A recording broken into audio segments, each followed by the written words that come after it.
Comment savoir si vous souffrez de traumatisme amoureux? Comment savoir si vos difficultés dans votre vie amoureuse sont d'origine traumatique ou ont une autre origine? Très important de connaître vraiment la véritable origine de vos problèmes si vous voulez pouvoir appliquer des solutions efficaces. Sinon, vous allez perdre votre temps, votre argent éventuellement. Donc, il est vraiment fondamental d'être en mesure de reconnaître en soi et dans sa vie des manifestations du traumatisme. Ici, on parle sur le plan amoureux. Pour vous aider à identifier une cause éventuelle ou un mode de fonctionnement traumatique dans votre vie, je vous propose d'explorer ensemble 5 caractéristiques du traumatisme sur le plan amoureux. Je suis Cyrine Benmamou, je suis docteur en neurosciences et thérapeute. Vous pouvez voir mon site internet cyrine.com si vous voulez en savoir davantage sur moi, sur mes activités. Aujourd'hui, je vous propose donc 5 caractéristiques du traumatisme amoureux et ce sont les mêmes caractéristiques que je vous ai présentées dans la formation qui est une formation gratuite de 4 heures que vous pouvez aussi trouver sur mon site internet. Et c'est donc les 5 caractéristiques du traumatisme en général. Aujourd'hui, je vous explique un petit peu comment les reconnaître, comment elles se manifestent dans la vie amoureuse. Alors, la première caractéristique, ce sont les perturbations somatiques. Qu'est-ce que j'entends par perturbation somatique? C'est le fait qu'en fait, le traumatisme s'enracine avant tout dans le corps, donc le soma, c'est le corps vivant, le corps sensible. Et il y a plusieurs manières dont votre corps peut, être contaminé par des mémoires traumatiques, de sorte que c'est le passé qui continue à s'exprimer dans le présent. Et s'il y a des mémoires traumatiques actives ou réactivées dans le contexte amoureux, eh bien, c'est le passé qui s'exprime dans le présent, et si vous n'en êtes pas conscient, ça se produit à votre insu. C'est ce qui explique par exemple les phénomènes de répétition, les schémas récurrents, de retomber toujours finalement dans les mêmes problématiques, dans les mêmes situations, alors qu'on change de partenaire, on s'imagine que voilà, nouveau partenaire, nouvelle vie et que cette fois ça va être différent, pour se rendre compte des fois, après des mois ou des années, qu'on répète finalement des difficultés et des problèmes anciens. Donc ça peut être l'expression de mémoires traumatiques qui sont inscrites dans le système nerveux et dans le corps et qui conditionnent des actions et des ressentis qui sont involontaires mais qui sont conditionnés par ces mémoires. Une autre forme de perturbation somatique sur le plan amoureux, c'est la distanciation somatique, c'est le fait de ne pas sentir. Ça, c'est un mécanisme de défense extrêmement puissant. C'est l'équivalent du déni. Le déni, c'est un mécanisme psychique pour ne pas sentir. C'est vraiment un choix inconscient et involontaire de ne pas voir quelque chose, de ne pas se souvenir de quelque chose pour ne pas en souffrir. Eh bien, la distanciation somatique, certains parlent de dissociation somatique, c'est l'équivalent pour le corps du déni. Ça veut dire que la personne ne va pas sentir ou va avoir une sensibilité diminuée, avant tout pour ne pas souffrir. Mais la conséquence de ça, c'est que d'abord, la personne n'est pas sensible au présent. Sur le plan amoureux, ça peut être très problématique, ça peut créer des difficultés dans l'intimité et dans la sexualité. Et donc ça peut entraver la qualité relationnelle à cause de problèmes physiologique finalement, la dimension très physiologique du traumatisme. Alors il peut y avoir toutes sortes de perturbations somatiques,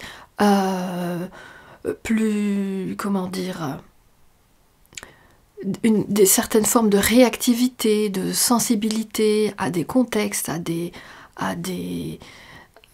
attitudes, à des situations, qui font qu'il y a énormément d'inconfort d'abord physique qui est réveillé par la relation amoureuse. De sorte que, au lieu de s'épanouir dans la relation avant tout dans son corps, c'est-à-dire l'amour, la relation amoureuse, c'est censé nous apporter du bonheur, voire de la jouissance.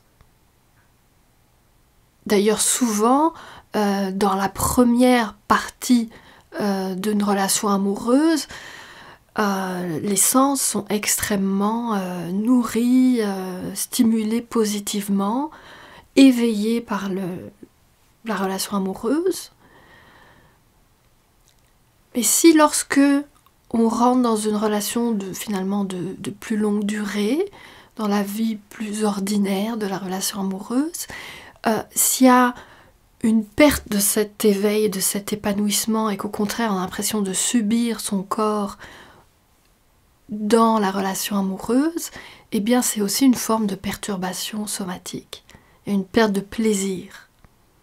Et donc il est très très important de s'occuper du corps dans la guérison du traumatisme. C'est un peu comme arracher les racines des mauvaises herbes dans votre jardin. Si vous arrachez juste le haut par une psychothérapie, mais que vous n'allez pas dans la racine du corps, donc vous n'arrachez pas la racine, ça va repousser d'autant plus vite. Parce que la racine, c'est la vitalité de la plante. Donc les perturbations somatiques, c'est des racines qui sont dévitalisées, qui sont endommagées, qui ne sont pas en santé. Donc prendre soin de son corps pour être un bon amoureux, une bonne amoureuse, c'est pas juste une question d'esthétique et de saines habitudes de vie, voilà, en général. C'est vraiment un enjeu de bonheur amoureux. C'était donc la première caractéristique du traumatisme amoureux. La deuxième caractéristique, c'est l'hypervigilance. Donc c'est une caractéristique du traumatisme en général. Comment l'hypervigilance se manifeste dans la vie amoureuse? C'est simplement des personnes qui sont tout le temps dans la crainte que quelque chose de mauvais, en général, arrive. C'est une méfiance qui n'est pas justifiée objectivement par les circonstances. D'accord ? Parce que si la méfiance est justifiée, ben là, on n'est pas dans le traumatisme, on est dans une réaction tout à fait normale et appropriée. Moi, je vous parle de traumatisme, c'est-à-dire lorsque le passé vient contaminer votre présent, et que donc ces réactions sont inadaptées, et néanmoins elles se manifestent parce que le traumatisme, ce n'est jamais un choix conscient ni volontaire. C'est un choix qui est fait avant tout par notre cerveau archaïque. Donc l'hypervigilance, si elle est inappropriée, elle va quand même se manifester lorsqu'il y a un traumatisme. Donc ça fait un état de stress, ça donne des comportements de méfiance, de doute, et simplement une qualité de présence qui est altérée par cette, peut-être des fois juste une hyper-réactivité. Parce que le système nerveux se trouve déjà en état d'alerte, de sorte que la moindre chose peut causer un problème ou un drame. Et ça, on en voit beaucoup des réactions comme ça dans les relations amoureuses, des réactions disproportionnées. Donc cette hypervigilance, c'est avant tout une tension interne qui se manifeste ensuite dans le rapport au monde, puisque s'il y a une hypervigilance, c'est que vraiment l'attention est très fortement orientée vers l'extérieur, et pas suffisamment vers l'intérieur, pas suffisamment de conscience de soi. Parce que on guette le danger à l'extérieur. Bon là j'exagère peut-être, mais observez dans votre vie, dans votre façon de vivre, est-ce que vous avez tendance parfois à être exagérément méfiant ou craintif ou réactif, réactive. Troisième caractéristique du traumatisme amoureux, c'est l'anxiété. De nouveau, l'anxiété, ça peut être... c'est souvent, lorsqu'on souffre d'anxiété, souvent ça va s'infiltrer dans tous les domaines de la vie.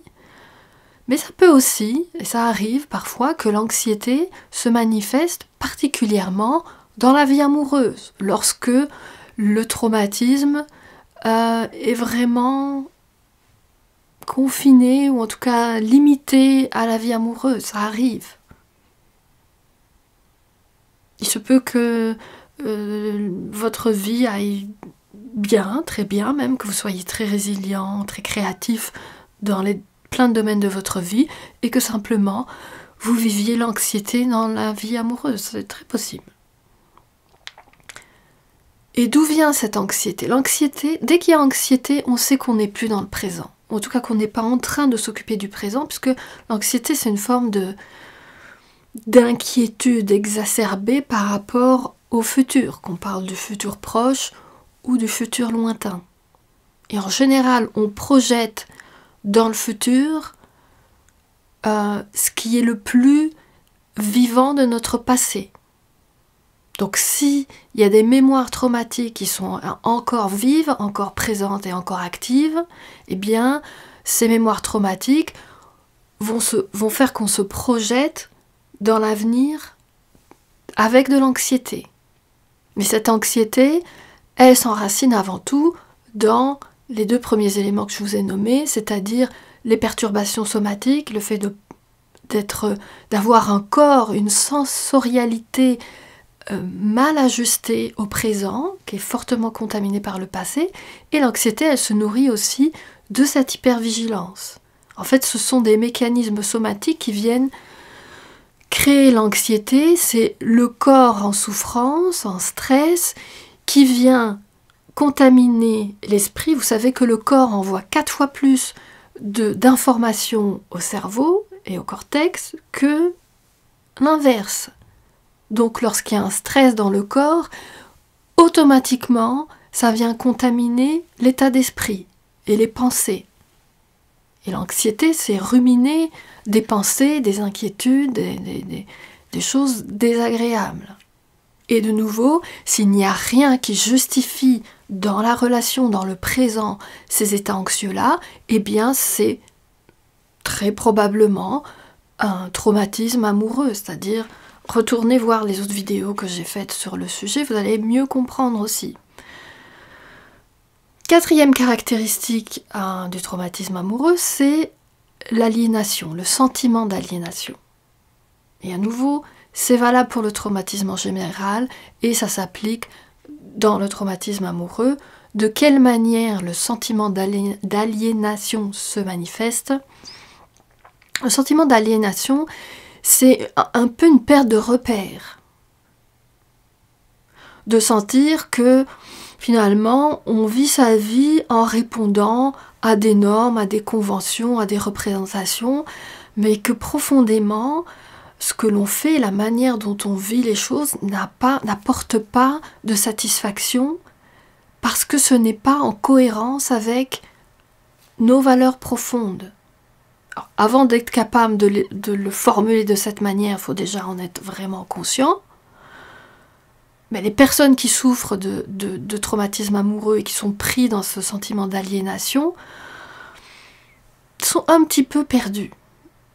Ils ne savent pas vraiment quoi faire, ils ne savent pas où aller, ils ne savent pas ce qu'ils veulent. Et si c'est votre cas, vous savez à quel point c'est inconfortable. Mais comprenez que ce sentiment d'aliénation, de nouveau, il se nourrit des 4 autres caractéristiques.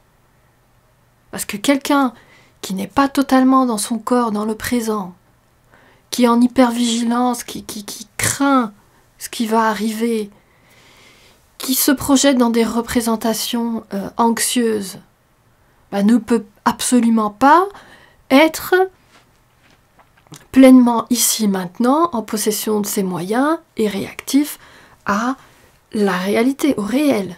D'accord ? Donc, forcément, ce sentiment d'aliénation, il découle d'un mode de fonctionnement. Et c'est à nouveau la raison pour laquelle je vous invite à faire un travail corporel, somatique, de conscience somatique, si vous voulez avoir une vie amoureuse, goûteuse, riche, vivante, et débarrassée des fantômes du passé. Ce sentiment d'aliénation, il est avant tout, il est une manifestation existentielle d'un stress physiologique. Parce que les mémoires traumatiques sont avant tout des mémoires physiologiques. C'est inscrit dans le corps. D'accord ? 5e caractéristique, de nouveau je reprends les caractéristiques du traumatisme en général, appliquées à la vie amoureuse, c'est l'impuissance. Et là je ne vous parle pas d'impuissance sexuelle, hein, pas du tout. Je vous parle du sentiment d'impuissance dans la relation. Parce que si vous êtes dans une relation, évidemment, on suppose que les 4 caractéristiques précédentes se manifestent, puisqu'on parle du traumatisme amoureux. Une personne qui vivrait ces perturbations somatiques, cette absence de présence à soi, l'hypervigilance, l'anxiété et le sentiment d'aliénation, et qui malgré tout est dans une relation amoureuse, c'est clair que ce n'est pas la personne qui co-crée la relation avec l'autre.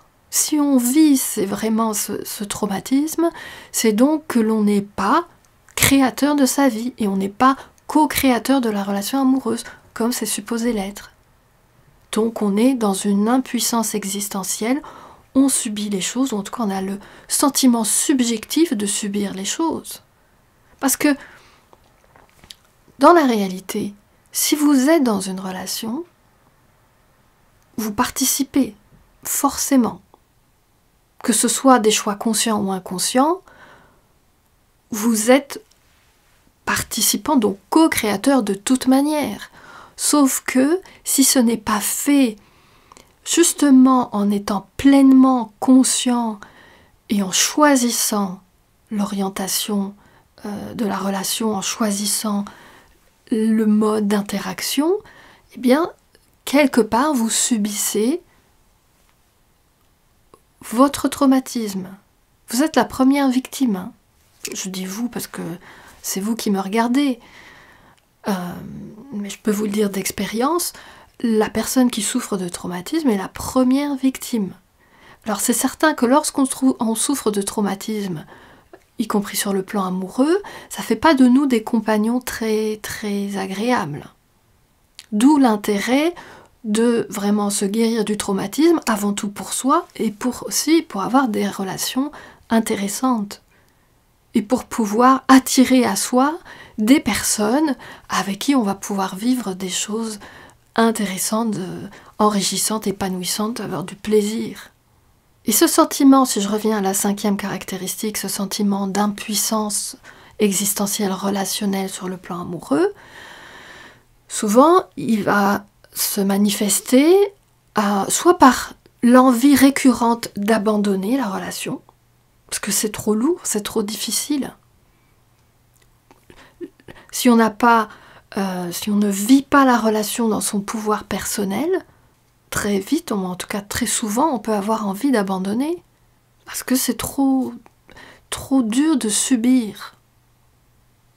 Et l'autre versant qui peut se manifester aussi, c'est, alors à l'opposé de l'abandon, c'est vraiment des efforts renforcés pour contrôler.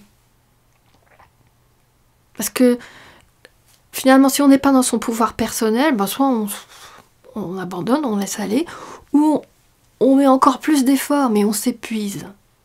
On s'épuise à vouloir contrôler la relation ou l'autre, ou même se contrôler soi, plutôt que de plonger à l'intérieur de soi, en commençant par le corps, pour finalement se guérir de ses mémoires traumatiques et récupérer pleinement la capacité d'être ici, maintenant, avec soi, avec l'autre, débarrasser de toutes ces lourdeurs, de tous ces traumas, de toutes ces façons de fonctionner qui rétrécissent progressivement notre champ de créativité et de possibilités.